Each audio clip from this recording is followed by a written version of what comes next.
पौराणिक कथा के अनुसार कांचीपुरी में एक ब्राह्मण रहता था।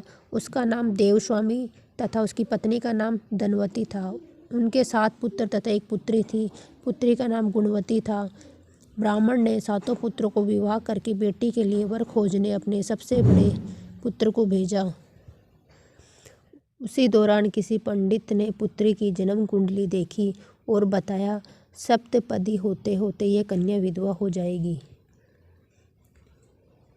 तब उस ब्राह्मण ने पंडित से पूछा, पुत्री के इस वेधवे दोष का निवारण कैसे होगा?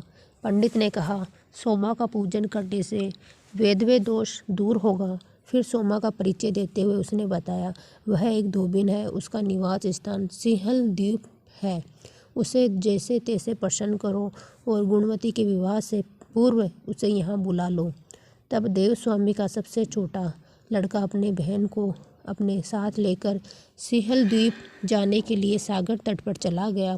सागर पार करने की चिंता में दोनों एक वृक्ष की छाया में बैठ गए। उस पेड़ पर एक घोंसले में गिद्ध का परिवार रहता था। उस समय घोंसले में सिर्फ गिद्ध के बच्चे थे। गिद्ध के बच्चे भाई बहन के क्रियाकलापों को देख रहे थे। सायंकाल के समय उन बच्चों की माँ आई तो उन्होंने भोजन नहीं किया। वह अपनी माँ से बोले, नीचे 2 प्राणी सुबह से भूखे प्यासे बैठे हैं। जब तक वे कुछ नहीं खा लेते तब तक हम भी कुछ नहीं खाएंगे। तब दया और ममता के वशीभूत गिद्ध माता उनके पास आई और बोली, मैंने आपकी इच्छाओं को जान लिया है।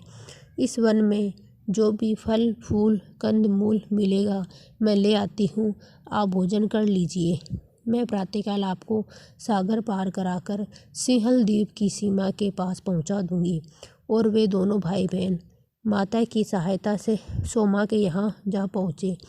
वे नित्य प्रातः उठकर सोमा का घर झाड़ कर लीप देते थे। एक दिन सोमा ने अपनी बहुओं से पूछा, हमारे घर कौन बुहारता है और कौन लीपता पोतता है? सबने कहा, हमारे सिवाय और कौन बाहर से इस काम को करने आएगा? किंतु सोमा को उनकी बातों पर विश्वास नहीं हुआ। एक दिन उसने रहस्य जानना चाहा। वह सारी रात जागी और सब कुछ प्रत्यक्ष देखकर जान गई।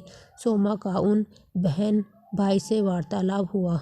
भाई ने सोमा को बहन संबंधी सारी बात बता दी।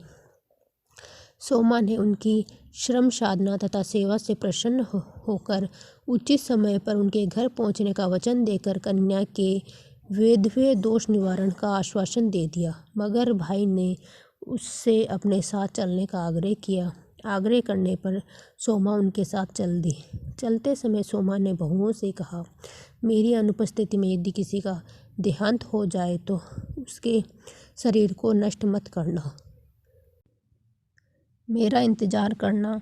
और फिर सोमा बहन भाई के साथ कांचीपुरी पहुंच गई। दूसरे दिन गुणवती के विवाह का कार्यक्रम तय हो गया।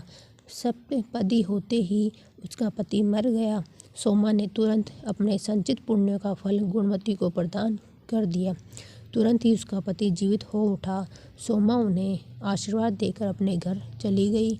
उधर गुणवती को पुण्य फल देने से सोमा के पुत्र जामाता तथा पति की मृत्यु। सोमा ने पुण्य फल संचित करने के लिए मार्ग में अश्वत्थ पीपल वृक्ष की छाया में विष्णु जी का पूजन करके 108 परिक्रमाएं की। इसके पूर्ण होने पर उसके परिवार के मृतक जन जीवित हो उठे। बिना फल की इच्छा किए सेवा करने से पुण्य फल की प्राप्ति होती है।